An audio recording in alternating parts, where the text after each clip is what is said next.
Assalamualaikum warahmatullahi wabarakatuh. Salam sejahtera, salam penuh bahagia untuk kita semua. Sungguh miris hati mengikuti kisah seorang pedagang kecil yang memperjuangkan haknya untuk mencari nafkah buat keluarganya. Kemudian mendekam di jeruji penjara. Ia tidak menyangka perjuangannya untuk mempertahankan ekonomi keluarganya harus berhadapan dengan tembok besar arogansi atas nama kelompok agama. Cahaya keadilan tiba-tiba redup, dikangkangi oleh arogansi atas nama kelompok agama. Kelompok agama yang menghegemoni umat demi kepentingan sendiri. Kelompok agama yang memonopoli ekonomi, menutup sumber nafkah pedagang kecil, membuat keluarga mereka menderita. Bersama saya, Ayah NH, inilah Suluh Bangsa. Mari menjaga suluh bangsa agar tetap menyala kesadaran agama dengan benar, agar tetap menyala empati dalam hati, dan tetap menyala emansipasi di dalam diri. Inilah Suluh Bangsa. Pedagang kecil di bilangan Bogor kini berhadapan dengan hukum. Ia dilaporkan ke polisi dengan tuduhan melakukan ujaran kebencian melalui media sosial. Wahyu Dwi Nugroho, nama pedagang itu. Ia mempunyai toko kecil yang menjual aneka ragam pakaian muslim yang lokasinya tidak jauh dari Majelis Taklim Zadul Muslim Al-Bushra di Cetayam, Bogor. Majelis Taklim ini memang banyak jamaahnya, dipimpin oleh seorang Habib bernama Habib Abu Bakar As-Segaf. Selain sering mengadakan pengajian, Majelis Taklim Al-Bushra ini juga memiliki puluhan jaringan toko yang menjual aneka ragam kebutuhan jamaah dan masyarakat di Bogor. Sejak membuka usaha di dekat wilayah Majelis Taklim Al-Bushra itu, Wahyu Dwi Nugroho turut mendapatkan berkahnya. Anggota Majelis Taklim tidak sedikit yang berbelanja di tokonya. Bahkan pesanan pakaian muslimah kerap didapatkannya. Dengan hasil penjualan di tokonya itu, Wahyu menafkahi keluarganya. Pendapatannya lumayan, walau tidak terlalu besar. Paling tidak dia bisa membiayai kebutuhan istri dan anak-anaknya, juga membayarkan sekolah anak-anaknya.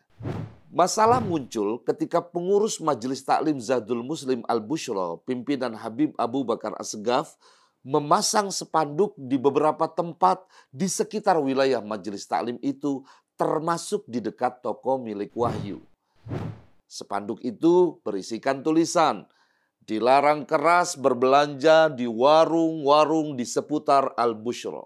Jika jamaah atau anggota Majelis Taklim masih nekat belanja di warung atau toko yang tidak berafiliasi dengan bisnis Majelis Taklim, akan dikenakan sanksi. Tidak main-main sanksinya, diberhentikan dari keanggotaan Majelis Taklim. Mungkin ancaman yang tertera dalam spanduk itu cukup serius. Toko Wahyu menjadi sepi pengunjung. Tidak ada yang datang ke tokonya dan membeli pernak-pernik atribut pakaian muslim. Jamaah-jamaah yang terlanjur pesan di toko Wahyu pun membatalkan pesanannya. Ya, boleh jadi takut tidak diakui lagi sebagai anggota Majelis Taklim itu. Derita Wahyu tidak berhenti di sini. Ia melapor ke ketua RT setempat, tapi jawaban ketua RT tidak memadai. Ia pun mengajukan protes dengan caranya sendiri. Ia membuat video spanduk itu lalu mengupload di akun TikTok-nya. Pengurus Majelis Taklim Al-Bushra tidak terima dengan aksi Wahyu itu.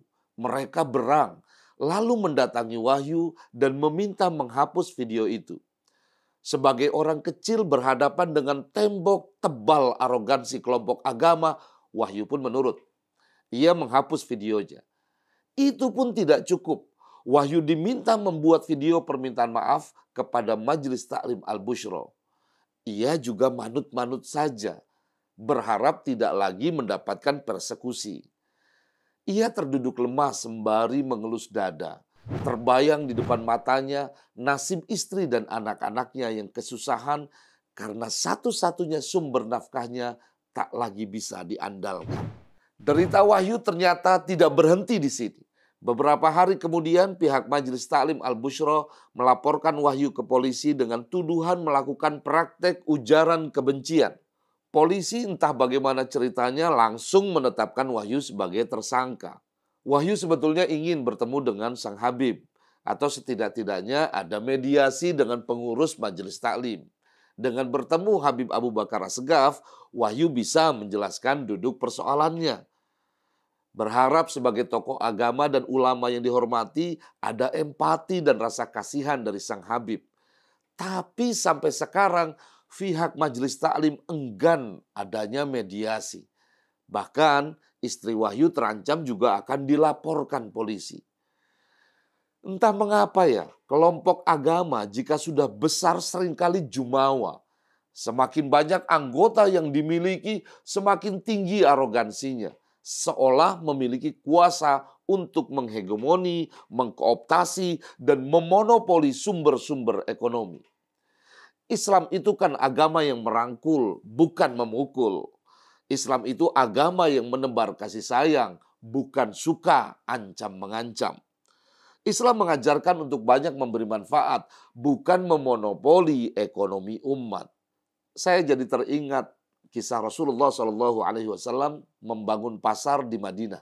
Pasar yang dibangun oleh Rasulullah simbol penolakan atas perilaku monopoli dan kooptasi yang merugikan umat. Kita tahu ya, awal mula periode Madinah, satu-satunya pasar yang ada adalah pasar Bani Qainuqa. Kelompok Yahudi yang memonopoli pasar ini. Mereka memberlakukan aturan, hanya kelompok Yahudi saja yang boleh berdagang setiap hari. Kelompok non-Yahudi termasuk kaum muslim hanya boleh berdagang di hari-hari tertentu. Komoditi dikooptasi, harga-harga barang ditetapkan sepihak.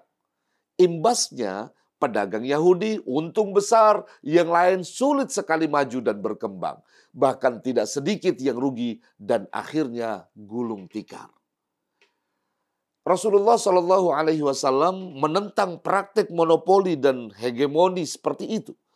Beliau memanggil Abdurrahman bin Auf, sahabat Nabi yang terkenal jago di sektor perdagangan. Beliau meminta Abdurrahman bin Auf membuat pasar yang mampu menandingi pasar kelompok Yahudi Bani Qainuqa. Berdasarkan arahan dari Rasulullah, Abdurrahman bin Auf mendirikan pasar Madinah dengan nama Suqul Ansar di dekat Masjid Nabawi. Tidak ada monopoli di pasar ini. Semua pedagang boleh berjualan di pasar ini tanpa membedakan agama dan sukunya. Muslim, Nasrani, bahkan Yahudi sekalipun boleh berjual beli di pasar itu setiap hari. Yang penting tidak boleh curang dalam perdagangan. Tidak boleh gharor ataupun mengurangi timbangan. Rasulullah sendiri yang menjadi muhasibnya alias pengawas pasar. Jika ada indikasi kecurangan transaksi perdagangan, Rasulullah melakukan taftish, meneliti secara seksama lalu memberikan nasihat-nasihatnya. Dengan menerapkan hukum perdagangan yang adil, pengelolaan pasar yang tidak manipulatif, serta melarang monopoli ekonomi, pasar Suq Al-Ansar besutan Rasulullah maju pesat. Ekonomi umat tumbuh, pedagang dan pembeli sama-sama terlindungi. Walhasil, pasar kelompok Yahudi Bani Qainuqa sepi dan akhirnya tutup. Padahal ya, saya yakin kelompok Majelis Taklim Al-Bushra itu pernah mendengar hadis Rasulullah SAW. Yassiru wa la tu'assiru, wasakkinu wa la tudaffiru. Mudahkanlah setiap urusan dan janganlah kalian mempersulitnya. Berikanlah ketenangan untuk mereka, jangan membuat mereka lari menjauh. Hadis riwayat Imam Bukhari. Jadi, jika Rasulullah saja melarang monopoli ekonomi, menolak bentuk-bentuk arogansi, apalagi atas nama agama, maka mereka yang mempersekusi Wahyu Dwi Nugroho itu sebetulnya sedang mencontoh siapa? Siapa yang mereka tauladani? Ajaran Islam yang mana yang mereka praktekkan untuk mempidanakan pedagang kecil yang hanya sedikit mendapatkan berkah dari besarnya anggota mereka? Semoga kita semua masih punya nurani untuk menolak setiap bentuk arogansi atas nama kelompok agama. Semoga kita masih punya akal sehat untuk menentang bentuk monopoli ekonomi atas nama kelompok agama.